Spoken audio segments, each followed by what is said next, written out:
बिस्मिल्लाहिर्रहमानिर्रहीम अस्सलाम वालेकुम। आज मैं आपके लिए रमज़ानुल मुबारक के हवाले से बहुत ही मज़ेदार, बहुत ही रिफ़्रेशिंग और बहुत ही हेल्दी कस्टर्ड जेली ड्रिंक की रेसिपी लेकर आई हूँ। ये बहुत ही मज़े का लगता है, बहुत ही रिफ़्रेशिंग और इसको बनाना भी बेहद आसान है। और इसमें जो हम जेली डालेंगे उसको हम बग़ैर जेली पाउडर या बग़ैर जेलेटिन के घर पर बहुत आसानी से बनाकर तैयार कर लेंगे। बहुत कम बजट में हम बनाएंगे ये जेली।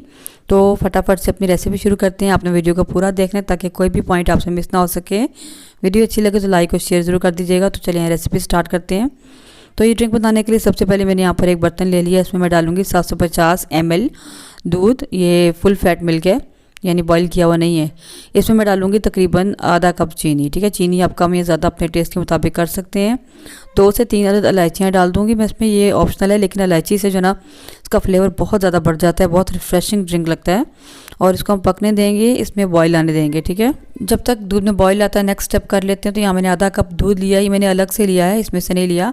और इसमें मैं डालूंगी 2 टेबलस्पून वनीला कस्टर्ड। आप कोई सा भी ले सकते हैं, किसी भी फ्लेवर में, किसी भी कलर में। ठीक है, इसको हम अच्छे से मिक्स कर लेंगे और इसको हम फिर साइड पे कर देंगे। और इधर हमारे दूध में भी बॉइलिंग स्टार्ट हो गई है। अब क्या करेंगे, इसको हम 2-3 मिनट मज़ीद पकने देंगे। वो इसलिए कि जो हमने इलायचियाँ डाली हैं उसका फ्लेवर अच्छे से इसके अंदर निकल आए और ताकि बहुत ही अच्छा जायका और बहुत अच्छी खुशबू हो जाए हमारे ड्रिंक की। तो देखिए यहाँ पर इसको पकते हुए तकरीबन 2-3 मिनट हो चुके हैं। तो मैं इलायचियाँ इसमें से निकाल दूँगी ताकि ये हमारे मुंह में ना आए। इसका जितना फ्लेवर निकलना था वो निकल गया इसके अंदर। इलायचियों को आप ज़ाया मत करें, इसको आप जो है चाय में डाल लिया करें, चाय वाली पत्ती के अंदर शामिल कर लिया करें, तो बहुत अच्छा फ्लेवर इसमें आता है। तो अब क्या करेंगे, कस्टर्ड जो हमने बनाया था उसको मिक्स कर लेंगे, क्योंकि नीचे जाकर बैठ जाता है। और इसको हम थोड़ा थोड़ा करके डालते जाएंगे और हिलाते जाएंगे। आपने एकदम से नहीं डालना, गुठलियाँ बन जाएंगी। थोड़ा थोड़ा डालेंगे और चम्मच को मुसलसल चलाते हुए हम इसको जो है मिक्स कर लेंगे। तो कस्टर्ड पाउडर सारा मैंने इसमें डाल दिया है और इसको हम 1-2 मिनट तक जो है मज़ीद पका लेंगे। यहाँ पर मैं इसमें बिल्कुल चुटकी भर जो है और ज़रदा फूड कलर यानी येलो फूड कलर डालूँगी। ये बिल्कुल ऑप्शनल है, ज़रूरी नहीं है डालना, लेकिन हमें वीडियो के लिए जो है रिक्वायरमेंट होती है। तो जो है कलर अच्छा चाहिए होता है, लेकिन आप घर पर अगर बना रहे हैं तो आप इसमें बिल्कुल मत डालें।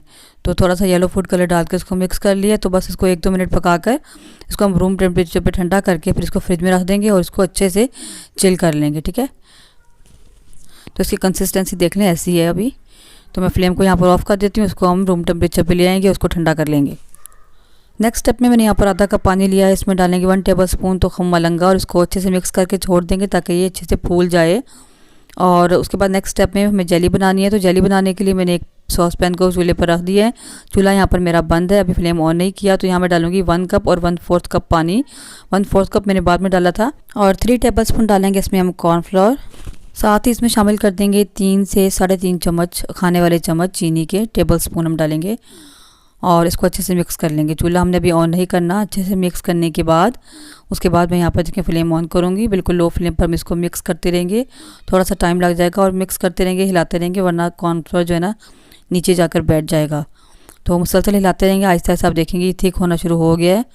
तो जब थिक होना शुरू हो जाएगा तो आपने इसको छोड़ना नहीं है, मुसलसल हिलाते रहना है और ताकि गुठलियाँ इसमें ना बन जाए। ठीक है, तो जब ये गाढ़ा हो जाएगा तो हम इसको आधे से 1 मिनट तक मज़ीद पकाएंगे ताकि कॉर्नफ्लोर का कच्चापन जो है दूर हो जाए। बहुत ज़्यादा नहीं पकाएंगे वरना ये बहुत गाढ़ा ये सख्त हो जाएगा, तो जेली हमारी सख्त हो जाएगी। तो देखें मैंने इसको आधा मिनट तकरीबन पका लिया। इसकी कंसिस्टेंसी चेक करें, ऐसी है। तो फटाफट से इसको हम चूल्हे से उतार लेते हैं, उसको हम सेट कर लेते हैं। मैंने यहाँ पर 4 जो है मुख्तलिफ बॉल्स में मैंने कलर्स डाले हैं। इनको मैं 4 हिस्सों में डिवाइड कर दूँगी। एक जैसे पोर्शन हम बना लेंगे और इसको हम डिवाइड कर लेंगे। फटाफट से हमने ये काम करना है, क्योंकि जब ठंडा हो जाए तो फिर ये सेट होना शुरू हो जाता है। तो मैंने 4 कलर्स लिए और 4 फ्लेवर्स लिए हैं। तो यहाँ पर सबसे पहले मेरे पास है ऑरेंज कलर, साथ ही ऑरेंज फ्लेवर में इसमें डालूँगी, ऑरेंज एसेंस सॉरी। तो अगर आपके पास एसेंस है तो आप डाल दें, बिल्कुल ज़रूरी नहीं है। अगर नहीं है तो आप इसकी जगह जो है गुलाब का अर्क भी डाल सकते हैं। इन सब में इकट्ठा ही आप डाल लें। और या फिर आप इसमें जो है जो हम केवड़ा का एसेंस होता है वो भी आप डाल सकते हैं। तो ये अगर ना भी डालें तो कोई मसला नहीं है। तो मेरे पास है तो मैं डाल रही हूँ। तो यहाँ पर मेरे पास है रेड कलर, साथ में स्ट्रॉबेरी का एसेंस वो इसमें डाल दूँगी। उसको अच्छे से मिक्स कर लेंगे और इसी तरीके से सारे कलर्स हम मिक्स कर लेंगे और साथ साथ जो है ना एसेंस डालते रहेंगे। ठीक है, येलो में मैं डालूँगी लेमन एसेंस और इसी तरह ग्रीन में मैं डालूँगी बनाना एसेंस। अब इनको जो है किसी दूसरे बर्तन में डालकर फ़ौरन से सेट कर लेंगे, मतलब कोई फ्लैट बर्तन हो ताकि इनकी कटिंग हमें आसानी से हो जाए। ठीक है, और फ़ौरन ये काम करना है, क्योंकि ये जो है सेट होना शुरू हो जाएगा। इसको ऊपर से हम लेवल कर लेंगे, टैप कर लेंगे साथ साथ। ऊपर से इनको बराबर कर लेंगे। उसको हम जो है आधे घंटे के लिए फ्रिज में रख देंगे सेट होने के लिए, ठीक है। और जिनमें मैंने जेलीज़ को सेट किया है उनको मैंने जो है ना ऑयल से ग्रीस बिल्कुल नहीं किया हुआ। तो आधे घंटे के बाद देखिए अच्छे से सेट हो चुकी है। हम कटिंग कर लेते हैं। इस तरह मैं छोटे छोटे स्क्वायर पीस में इनको काट लूँगी और ये बहुत इजीली निकल आते हैं। इस तरह कटिंग करेंगे और उसके बाद किसी फ्लैट चम्मच से इसको हम निकाल लेंगे। देखिए इजीली निकल आई जेली हमारी। और अगर जुड़ी भी होंगी तो कोई मसला नहीं है, ये दूध में जाने के बाद बिल्कुल ठीक हो जाएंगी। इसी तरीके से तमाम जेलीज़ की मैं कटिंग कर लेती हूँ और इसको हम दोबारा से फ्रिज में रख देंगे। तब तक हम जब अपना ड्रिंक निकाल लेते हैं। देखिए माशाल्लाह ठंडा हो चुका है बिल्कुल। और अब इसमें हम ये तुखम मलंगा जो है ये डालेंगे जितनी हमें डालनी होगी और इसको मिक्स करेंगे। बाद में हम साथ ही अपनी जेलियाँ जो हैं हर कलर की उसमें शामिल कर देंगे।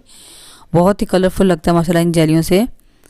तो बच्चे भी बहुत शौक़ से पीते हैं। बच्चों को बना के दें, बच्चों को बहुत पसंद आएगा।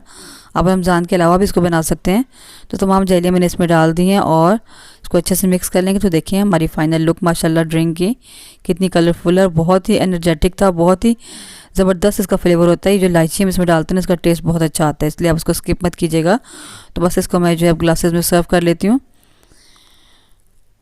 इसको आप रमज़ान में इफ्तार के टाइम ज़रूर बनाकर ट्राई कीजिए। मुझे उम्मीद है आपको ज़रूर पसंद आएगा और बहुत आसान सी रेसिपी है। वीडियो अच्छी लगे तो लाइक और शेयर ज़रूर कर दीजिएगा। चैनल पर नए हैं तो चैनल को सब्सक्राइब करना मत भूला करें। अब इसको ऊपर से मैं कुछ कटे हुए बादाम और पिस्ता से जो है ना गार्निश कर दूँगी। तो देखा आपने कितना झटपट से जो है ना हमारा ड्रिंक बन गया है और मुझे उम्मीद है आपको ज़रूर वीडियो पसंद आई होगी। कमेंट सेक्शन में अपनी राय का इजहार ज़रूर किया करें। मिलते हैं इंशाल्लाह नेक्स्ट वीडियो में। तब तक के लिए अल्लाह हाफिज़।